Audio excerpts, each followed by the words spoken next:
আল্লাহ যখন এই পৃথিবী সৃষ্টি করলেন, পৃথিবীর মধ্যে ভাইব্রেশন হচ্ছিল, কাঁপাকাঁপি। আল্লাহ পৃথিবীর কাঁপাকাঁপি বন্ধ করার জন্য পেরেকের মতো পাহাড়গুলোকে পৃথিবীতে ঠুকে দিলেন, কাঁপাকাঁপি বন্ধ হয়ে গেল। এই দৃশ্য দেখে ফেরেশতারা বলে, ইয়া রব, পাহাড়ের এত শক্তি, আপনার সৃষ্টির মধ্যে পাহাড়ের চেয়ে শক্তিশালী কিছু আছে? আল্লাহ বললেন আছে। সেটা কি? আল্লাহ বললেন সেটা লোহা, কারণ লোহা দিয়ে পাহাড় কাটা যায়, ঠিক কিনা? লোহার কথা শুনে ফেরেশতারা অবাক। ফেরেশতারা প্রশ্ন, তাহলে আপনার সৃষ্টির মধ্যে লোহার চেয়ে শক্তিশালী কিছু আছে? আল্লাহ বললেন আছে। কি সেটা? আন্নার, আগুন। কারণ আগুন লোহাকে কি করে? গলিয়ে ফেলে। ফেরেশতারা শুধু অবাকই হচ্ছে। ফেরেশতারা বলে, আগুনের চেয়ে শক্তিশালী কিছু আছে? আল্লাহ বলে আছে, আলমা, পানি।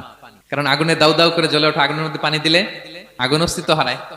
ফেরেশতারা শুধু অবাকই হচ্ছে। তারা বলে, তাহলে পানির চেয়ে শক্তিশালী কিছু আছে? আল্লাহ বলেন আছে, রিহ, বাতাস। কারণ বাতাস পানিকে একদিক থেকে আরেক দিকে নিয়ে যায়। জলের মধ্যে বায়ুর উচ্ছ্বাস লাগলে জলোচ্ছ্বাস তৈরি হয়, ঠিক কিনা?